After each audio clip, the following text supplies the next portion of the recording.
Welcome to PowerSports. Today, Richard and I are working on his hot rod, Grizzly. Then Teara's here in the Power Shop where she's got some tips on choosing the correct ride gear.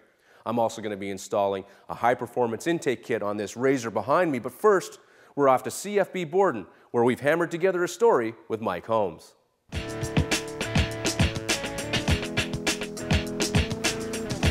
Whether it's motorcycles, snowmobiles, or ATVs, PowerSport people are generous when it comes to their time and support for charitable organizations. And today's ride is no different for the Holmes Foundation. This is the third year for Mike Holmes, the OFATV, and Can-Am returning to Canadian Forces Base Borden to raise money for the Holmes Foundation. Being at Camp Borden here is honestly a thrill because you go through what appears to be the Sahara Desert because it's nothing but just dry sand and then it goes from there right into wilderness. You got mosquitoes, bugs coming out of your ears like you would not believe, but the trails are awesome. The bikes just fit through and you go for miles, but then you go into the water and the muck, man, holy muck. There's a lot of muck and that's good stuff.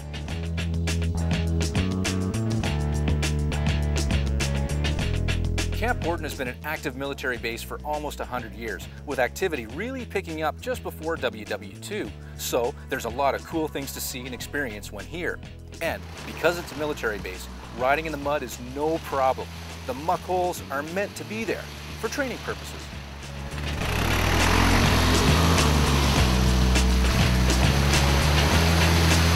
You do not have to be a member of the military to come to CFB Borden to ride. But you can gain access through membership through the Rod and Gun Club membership website.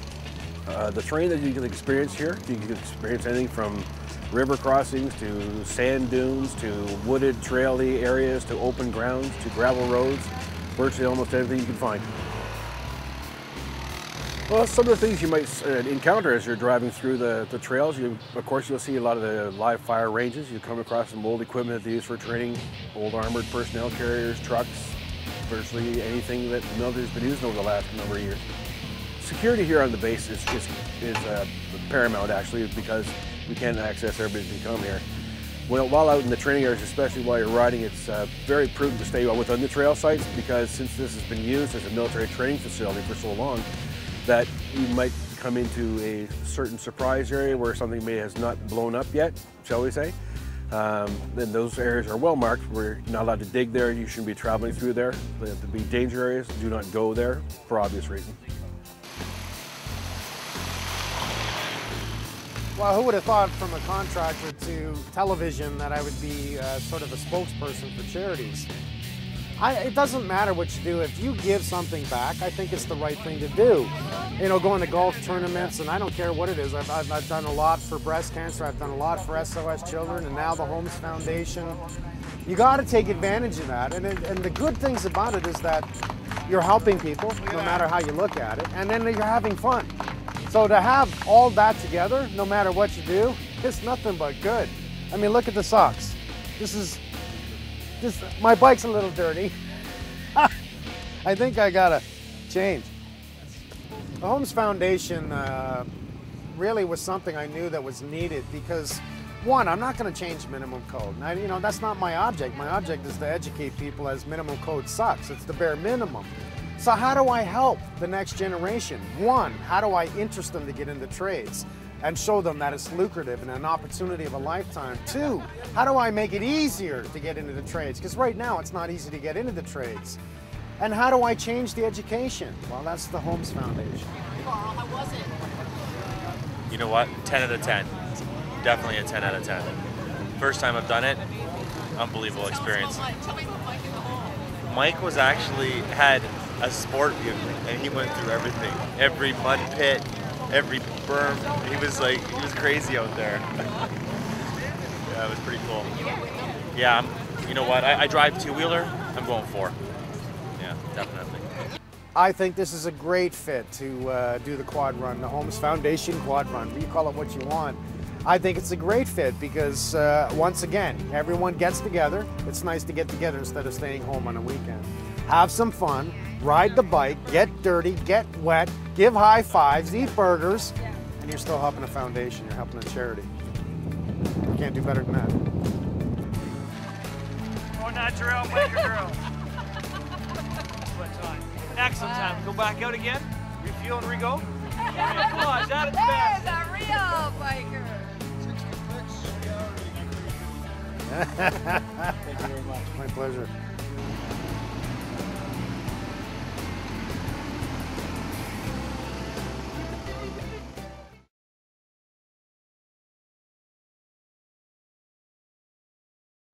So Jeff, you guys tired of working on this thing yet?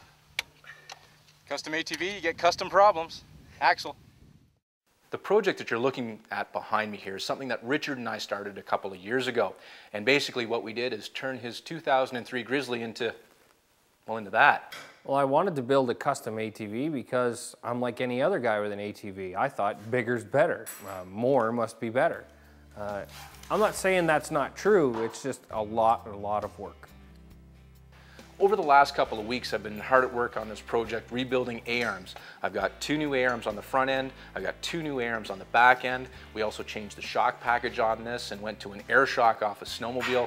So today what we were doing is just checking some of our angles. The front end's got adjustability built into it now. We can adjust and set our caster and camber angles, so we were doing that. And then we got it down off the workbench and brought it out to the backyard to give it a quick shot around the test track. Just to kind of feel what changes we made, if we're going in the right direction, and also to try to figure out what the next problems we're going to be faced are.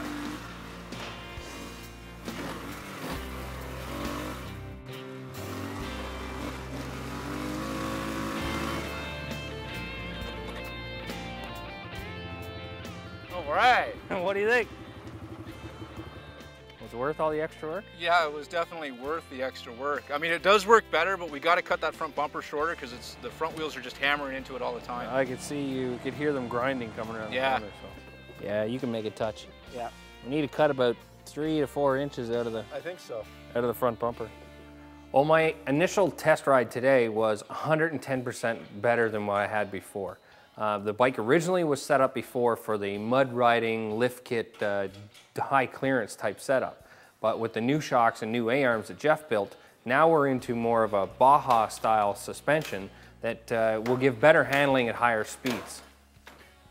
So we're under some pretty tight time constraints to get this thing done. We've got to be leaving tomorrow to go on a ride, and this thing's coming with us and it's got to be done. Are you doing something? Yeah. All right, just keep going. We've got a timeline. See all this stuff that's been done since. Well, yeah. You just sit there and talk to all the people at home. So we got to get this stuff done, and I'm not getting anything done sitting here talking to you. But anyways, we do have a lot of stuff to do, and it's coming together, and I think we're going to make it.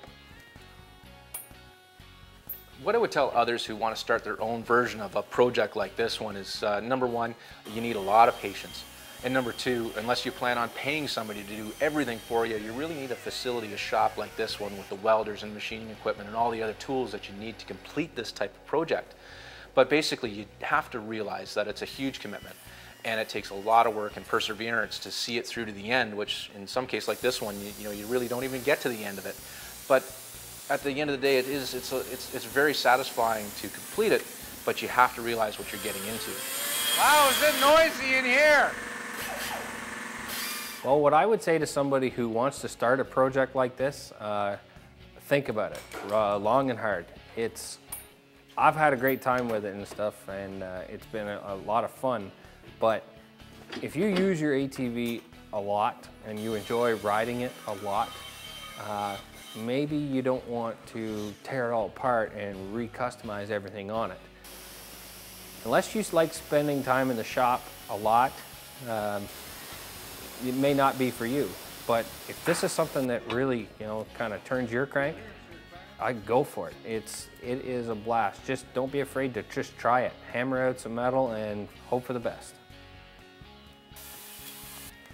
Well, working with Jeff is nothing new to me. Jeff and I spent a lot of years building stuff in this shop. I don't know, just easy. We get along well. We both know kind of what the other is capable of doing, and sometimes it's hard to get them going, but and then sometimes hard to get them stopped, but other than that, we're good. Oh, there's no bosses in the shop. Bosses are reserved for at home and at work. The bosses are at home. Yeah. That's why we're in the shop.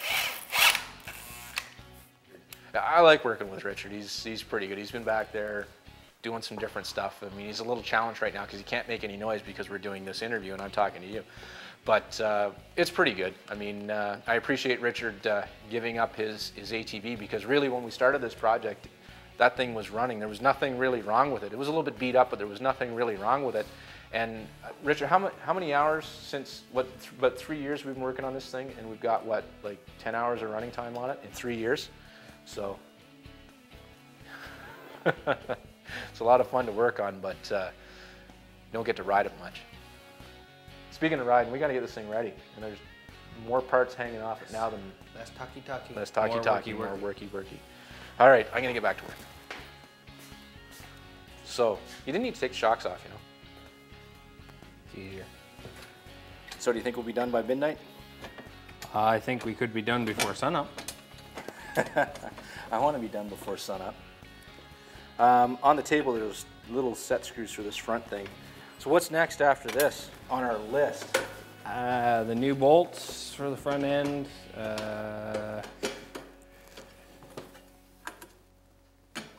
Geez, we're pretty close here.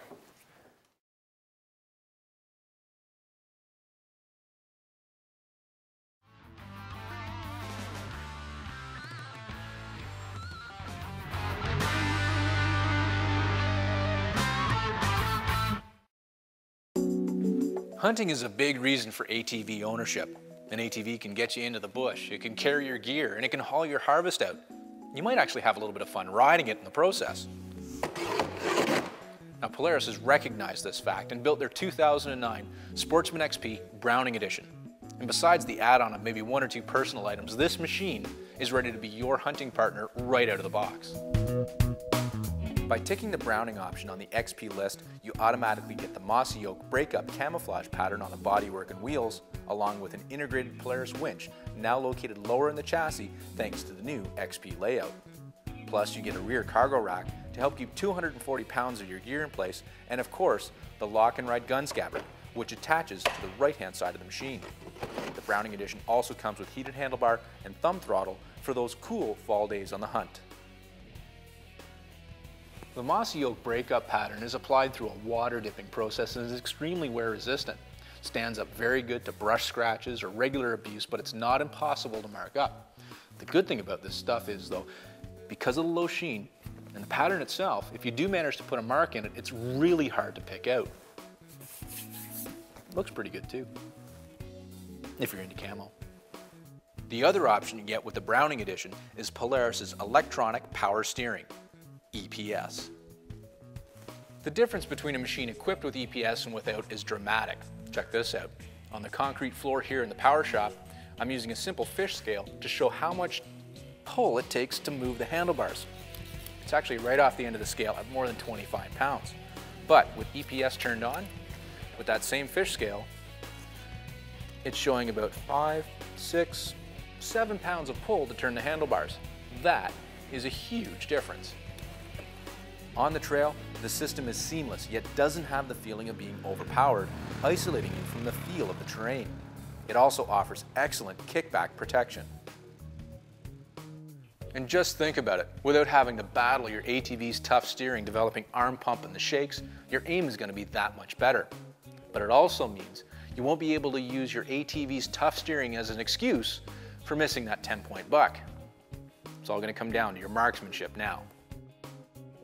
These Brownings are available in both 550 and 850 engine displacements, but I would bet my lunch that most outdoors men and women wouldn't need anything any stronger than the 550, which is already at the top of its class in power.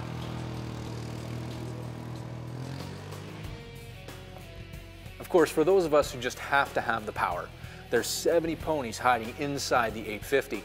Of course, that could be a bit of an overkill. Get it?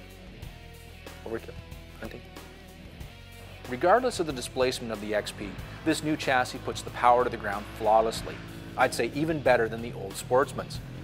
Clutching is as smooth as a hot knife through butter, and even the efficiency of the new chassis is improved with the new powertrain layout of the XP. This means it puts an even greater percentage of that power to the ground as compared to the older models. With the body off, you can really see how different this machine is as compared to the old Sportsman's. The engine is now mounted longitudinally in the chassis, and the clutches are here at the back, almost stacked one on top of the other below your butt. Now what this means is it's really opened up the floorboards, over 3 inches down by your feet and 5 inches here between your knees. So when you throw a leg over, the ergonomics of this machine feel way better than the old one. Suspension on the rear of the new XP is the rolled IRS design similar to that of the X2 models, with 10¼ inches of travel. The front end has also been updated to a new A-arm setup as compared to the old McPherson strut design. It offers up 9 inches of travel with 5-way preload adjustability.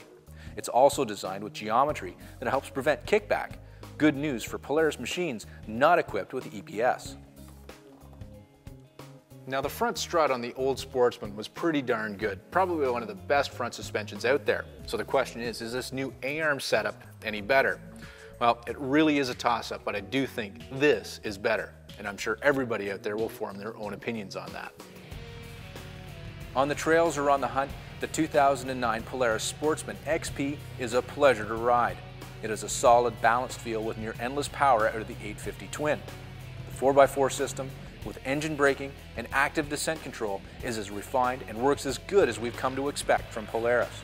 And the ergonomics are the best ever to come out of the Star factory. Now, even though I'm not a hunter, the hunters I've spoken to have told me that the Browning Edition brings this whole Sportsman XP package together for them and is at the top of their wish list of machines to own. Now, I want to leave you with a challenge. While shooting this, we noticed these little tiny mossy oak symbols here buried deep inside the camouflage pattern, and I challenge you to figure out how many there are by counting them. That's 1, 2, 3, 4. This would be a great game in the bush. 5. Definitely pass some time.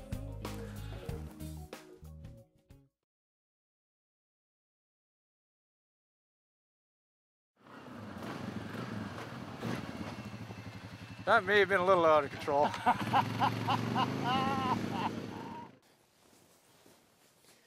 Proper ATV gear is not only a statement, it's protection, and it keeps you warm when it's cold and cool when it's warm. Some of you choose to wear old work clothes or sweats riding, and I've even seen some of you out in shorts and a t-shirt.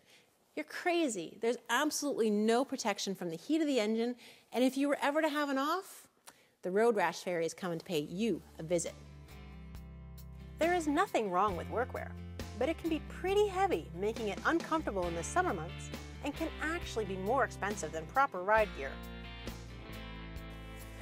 You know, just because I'm a chick and, well, quite honestly, I do the laundry at our house, engineered riding gear like this washes so much easier and dries faster than any workwear out there. I used to be like a lot of other riders and just grab something out of the back of the closet and I was ready. That was until I tried the real stuff. Proper gear is built with as much thought and attention to detail as the machines we ride. Details like zippered pockets to keep things from falling out, long sleeves on jerseys to protect from branches, and all made with lightweight fabrics. Plus, there's extra stitching and panels in high wear areas, like the knees and butt, to ensure long-lasting performance in all kinds of conditions. And of course, you can't forget about style. Hey, I'm a chick and I think about these things. This type of clothing can actually improve upon your ride experience, whether you're a novice or an expert. So consider proper ride gear, money well spent for all of your off-road adventures.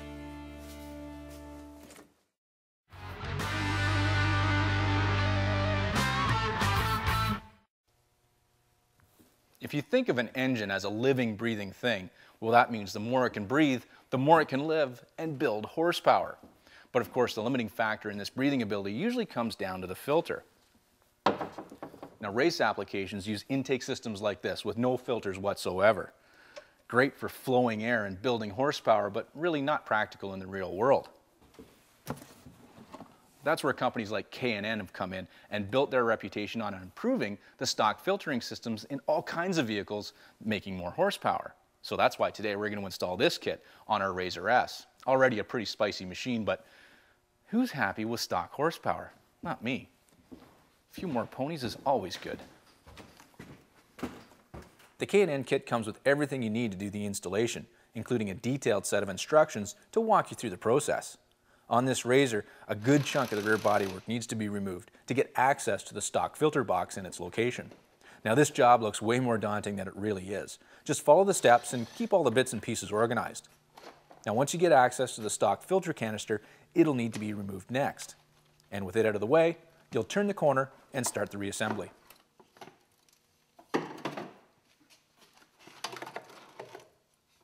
The K&N kit comes with a new high-flow air box that mounts in place of the stock canister. Now this new box is much more open compared to the stocker for better airflow, but doesn't provide as much protection from water invasion. So I would stay away from deep mud holes or water crossings with this setup. Now the filter itself is a washable extreme airflow top with a pre-charger cover. Now technically, this should be the last filter you ever have to buy.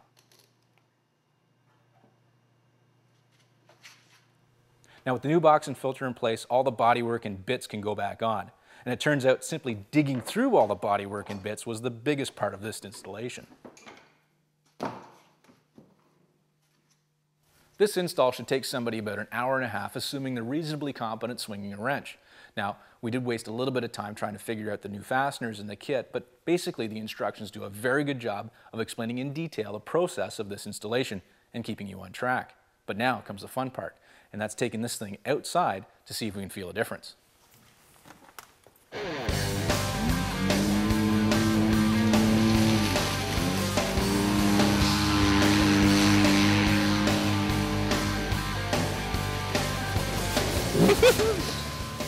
All right, after just a couple of minutes, I can already hear the benefits of the K&N filter system. I mean, this thing is much more throaty sounding on throttle tip-in.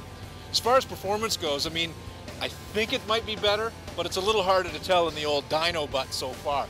Time will tell, but either way, I'm pretty satisfied and I'm gonna keep riding.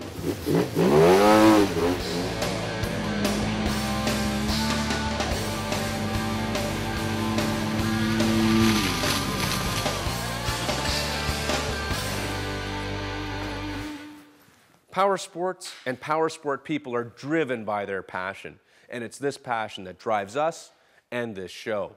Until next week, from all of us, ride safe and ride sober.